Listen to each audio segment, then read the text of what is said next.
नमस्कार मित्रों, मैं एक बार पुनः आपके समक्ष उपस्थित हूँ आज एक नई कहानी लेकर। और यह कहानी राजा भोज की है और इस कहानी को आप ध्यान से सुनेंगे और इसमें आप पाएंगे कि संसार में कितने प्रकार के मूर्ख होते हैं। तो दोस्तों, इस कहानी को ध्यान से सुनिए और मूर्खता करने से बचिए। राजा भोज अपने दरबार में बैठे हुए हैं और सायंकाल के समय जब दरबार समाप्त होता है तो वह अपनी महल की ओर जाते हैं। वहाँ महल में रानी की एक सहेली आई हुई रहती है और रानी उसके साथ बात कर रही है और जोर जोर से बीच बीच में हंस रही है, खिलखिला रही है। राजा वहाँ पर पहुँच जाते हैं बिना कुछ बोले, बिना कुछ बताए। और जैसे ही रानियों ने देखा और उसकी सहेली ने देखा कि राजा स्वयं उपस्थित हुए हैं तो हड़बड़ा करके खड़ी हो गई और उनका हंसना भी बंद हो गया, बात करना भी बंद हो गया।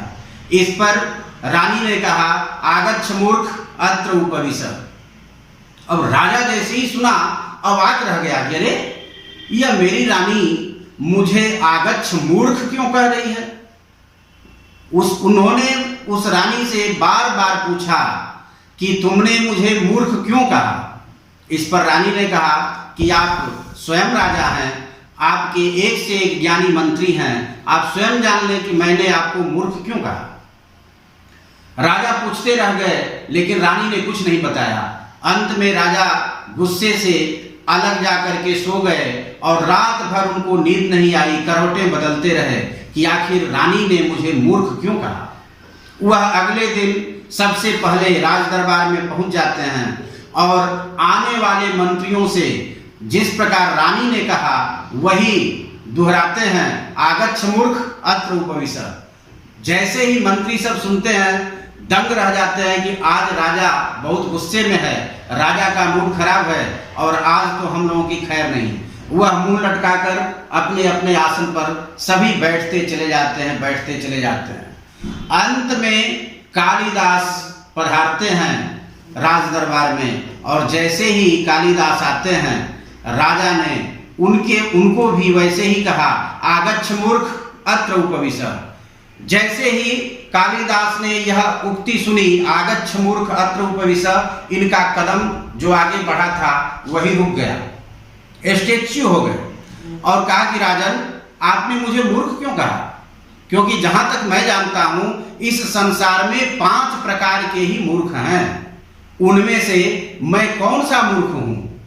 और मैं जहां तक जानता हूं इनमें से मैं कोई मूर्ख नहीं हूं, कोई मूर्खता का कार्य नहीं किया है, तो मैं मूर्ख कैसे हुआ।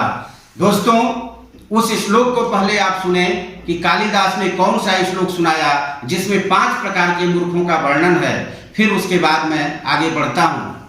कालिदास ने कहा कि खादन्न गच्छामि हसन्न जल्पे, गतं न शोचामि कृतं न मन्ये, द्वाभ्यां तृतीयो न भवामि राजन्, किं कारणं भोज भवामि मूर्ख।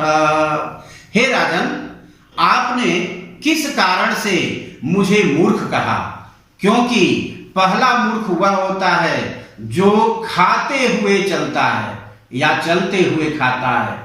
मैं तो ऐसा कभी नहीं करता, खादन न गच्छामि, मैं खाते हुए नहीं चलता।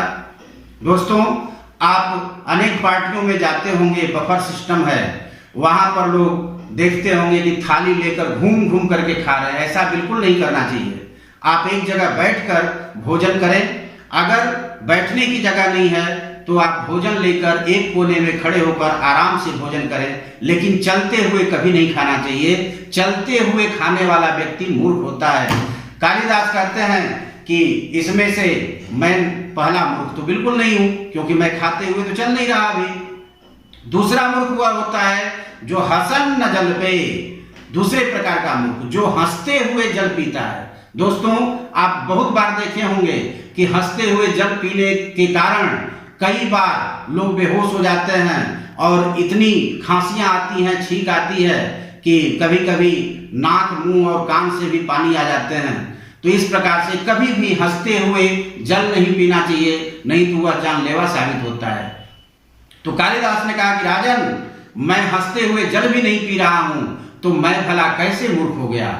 तीसरे प्रकार का मूर्ख हुआ होता है जो गतम न सोचामी, जो बीत गई बात है उसी के बारे में बार बार सोच रहा है और सोच सोच कर परेशान हो रहा है, चिंताग्रस्त है। कालिदास कहते हैं कि मैं बीत गई बात को कभी नहीं सोचता, बीती ताहि विसारी दे आगे की सुधि ले। जो बीत गई बात उसके बारे में मैं बिल्कुल नहीं सोचता, क्योंकि शास्त्र भी कहते हैं गते शोको न कर्तव्य भविष्यम नैव चिंतयेत् वर्तमानेन कालेन वर्तयन्ति विचक्षणा। जो विचक्षण लोग होते हैं, विद्वान लोग होते हैं, वह बीते हुए समय के बारे में और बीते हुए कार्य के बारे में कभी नहीं सोचते और भविष्य की भी चिंता नहीं करते, क्योंकि भविष्य को किसने देखा है। इसलिए वर्तमान की परिस्थिति के अनुसार विचक्षण लोग अपना कार्य करते हैं। तो हे राजन, मैं बीती हुई समय के बारे में और किए गए कार्य के बारे में कभी नहीं सोचता, तो मैं मूर्ख कैसे हुआ। चौथे प्रकार का मूर्ख वह है जो कृतम न मन्ने, जो परोपकार करता है और उसको मन में लेकर के ढोते रहता है कि मैंने इसका ये भलाई किया, मैंने इसका ये उपकार किया, और तमाम जगह पर कहते फिरता है। इसीलिए दोस्तों, आप जानते हैं कि प्राचीन ऋषि महर्षि एक से एक ग्रंथ लिख करके गए, लेकिन उसमें उनका रचनाकार कौन है, यह आज तक अनसुलझी पहेली है। तो लेकिन आजकल के कवि छोटी सी छोटी चीज भी लिखते हैं तो उसमें 10 जगह अपना नाम डाल देते हैं। तो दोस्तों, कालिदास कहते हैं कि ऐसे चौथे नंबर के मूर्ख होते हैं जो की गई भलाई को, उपकार को ढोते फिरते हैं। ऐसा मैं बिल्कुल नहीं करता, इसलिए हे राजन, मैं मूर्ख कैसे हुआ। पांचवा मूर्ख हुआ है जो द्वाभ्याम तृतीयो न भवामि राजन। हे राजन, जहां दो लोग बातचीत कर रहे हो वहां मैं बिना पूछे बिना टोके तीसरा पहुंच नहीं जाता। इसलिए हे राजन, मैं मूर्ख कैसे हुआ। दोस्तों, जहां दो लोग बात कर रहे हो वहां पर कभी भी बिना अनुमति के तीसरे व्यक्ति को नहीं जाना चाहिए। तो हे राजन, मैं ऐसा बिल्कुल नहीं कर रहा हूं, यहां सब लोग उपस्थित हैं, तो मैं मूर्ख कैसे हुआ।